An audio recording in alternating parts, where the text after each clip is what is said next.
সদায় চিকেন একে নিচিনা কিমান খাব নহয়নে? আজি কচু আৰু চিকেন বনাম, কচু পাতৰ লগত। বহুত টেষ্টি হয়, বনাই চাওঁচোন আহক।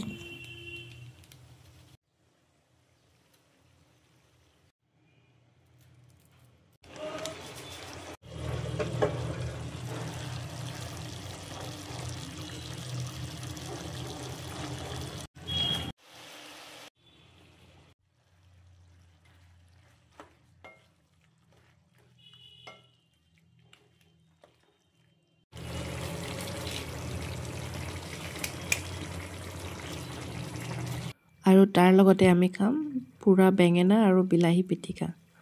একদম চিম্পল ৰেচিপি।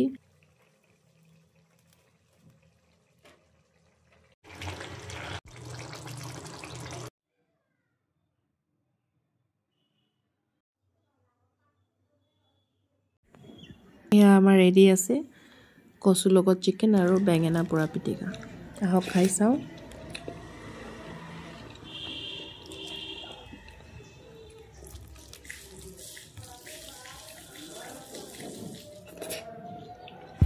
বঢ়িয়া।